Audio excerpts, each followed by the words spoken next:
What is going on, guys? Welcome to the episode. Today we're going to be chatting about marijuana because I get asked about my thoughts on the relationship between weed and fat loss all the time. So let's dig into the details here. I'm going to break this down into 4 distinct sections. So we're going to look at the impacts of marijuana on nutrition, movement, sleep, and stress management. And at the end, we're going to tie everything together and see whether it may be helping your overall fat loss results or hindering them.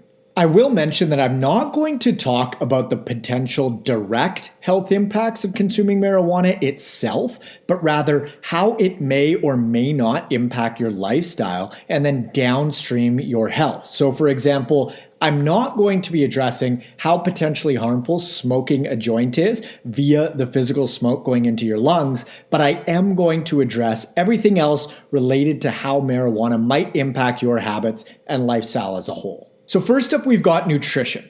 There are no impacts on fat loss or fat gain itself from marijuana because weed doesn't contain any calories. However, if you crush a whole bunch of edible brownies, it's not actually going to be the marijuana that contributes to your calorie load, but the brownies will for sure. Now, having said that, some folks find that being high impacts their appetite and eating patterns in a big way, hence the munchies. We've all heard about them.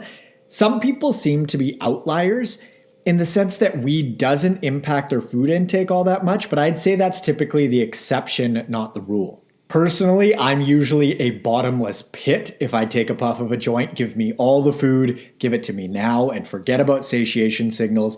I'm just going to eat until I can't physically fit any more food in my stomach, and then I'm walking around with a tortoiseshell-like food baby. So just know thyself, and if you find that being high spikes your appetite, marijuana isn't going to be your friend when it comes to fat loss from a nutrition standpoint. Now, if you do really want to consume marijuana, but you don't want to overeat, I'd recommend jigging up your food environment in a way where you only have access to healthful food that's congruent with your goals. Meaning, don't keep all sorts of treats at arm's reach because you're going to crush them and put a serious dent in your progress.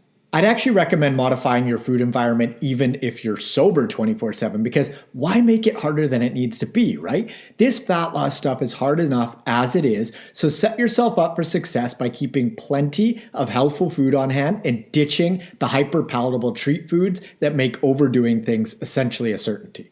Movement. So the marijuana and movement relationship is an interesting one because some folks actually really enjoy getting high before doing a physical activity. For example, when I was in high school, I used to smoke weed before every single workout. My friends and I would literally smoke and walk directly into the gym and lift weights. Now, to be fair, I used to do everything high.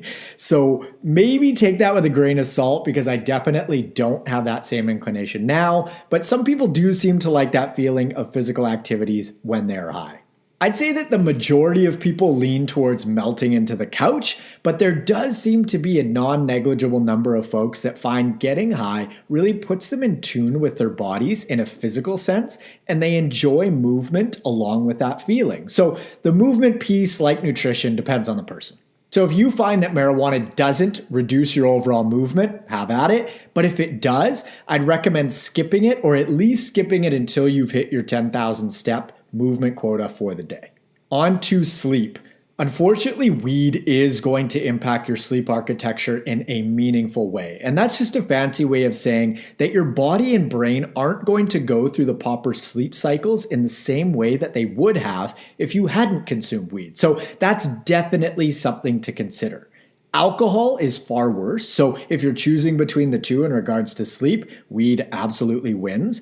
But having said that, some folks find that marijuana helps them get and stay asleep, and without it, they'd end up getting far less total sleep. And in an instance like this, marijuana might be a net win, at least in the short term. However, the primary question that pops up for me here is, why are you having trouble sleeping to begin with? Meaning, why do you need a substance to fall and stay asleep? So that's going to be the first and foremost question to ponder, because if you can clean up some other aspects of your lifestyle that make it possible to get the sleep that you need without assistance and therefore side effects of a drug, that's the best case scenario, of course. It's worth mentioning that marijuana is also a far better sleep aid than sleep drugs like benzodiazepines and the hypnotics. In my opinion, sleep drugs are one of the most dangerous substances out there, and I would recommend that someone essentially avoid them at all costs whenever possible, because most folks start using sleep drugs and never end up actually coming off of them. And I've heard of a number of people going on sleep drugs and developing Alzheimer's and dementia, and I've mentioned this on previous podcasts before. There seems to be a very tight correlation between poor or short sleep, sleep drugs, and neurocognitive decline, which makes perfect sense because we see the buildup of things like amyloid beta plaques in the brain, reaction time decline, memory impairment, word recall difficulties, and all sorts of undesirable outcomes. But this episode is about weed, so we'll leave that topic for another day. So marijuana does impact sleep in a meaningful way, and that's absolutely something to consider because sleep is so important. However, if you are going to smoke or ingest some weed in some way or another, I'd recommend keeping it as far away from your bedtime as possible. Just like alcohol, the further you can keep it from the time in which you go to sleep, the less it's going to impair your sleep quality. Stress management. This is probably the most complex aspect around why you might not want to consume marijuana, just because everyone copes with stressors in different ways, and everyone's stressors vary as far as what they are and how they impact each individual. Stress is fascinating in the sense that it's so linked with perception because the exact same event can happen to multiple people, and yet they experience that event in a completely different way based on who they are, their past experiences, their beliefs, their mood and sense of well-being when they actually experience the stressor itself, and on and on and on.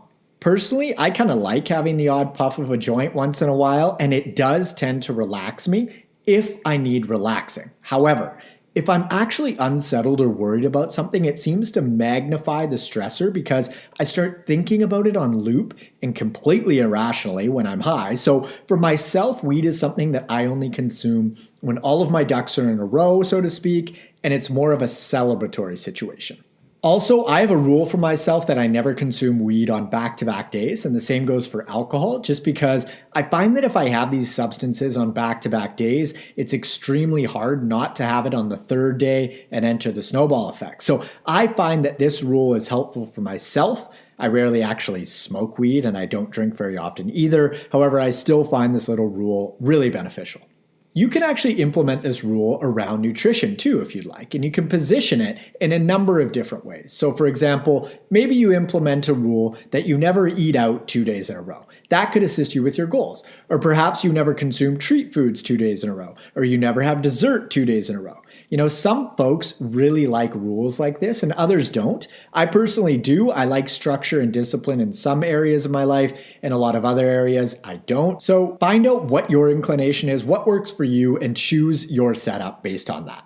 Also, it's important to look at all this stuff in a big picture context. So for example, some people find that they get sort of antisocial when they smoke weed, and if they start smoking on a regular basis, that could then impact their social life in a big way, and their community could quite literally get smaller.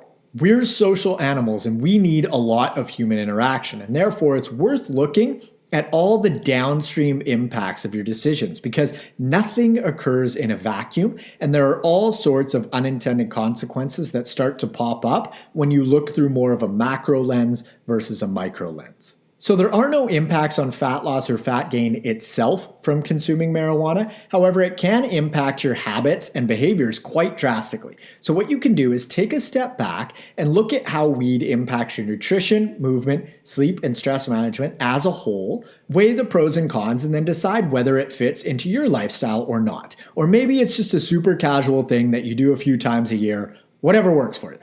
The concept of marijuana and fat loss is very similar to the stress and weight gain relationship because stress itself doesn't contain any calories and therefore it cannot cause you to gain weight or lose weight. However, how you respond to stress via your actions and habits can absolutely impact your body composition.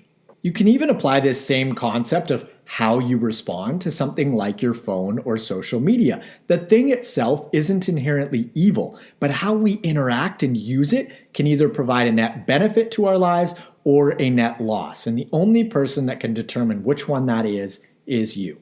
If you're interested in applying for one-on-one nutritional coaching and or workout design with me, you can click the link in the description below or head on over to n1fitness.com/coaching. Follow me up on Instagram at N1Fitness and feel free to friend me on Facebook at Marcus Sadu. And lastly, be sure to hit the subscribe button on whatever platform you're using.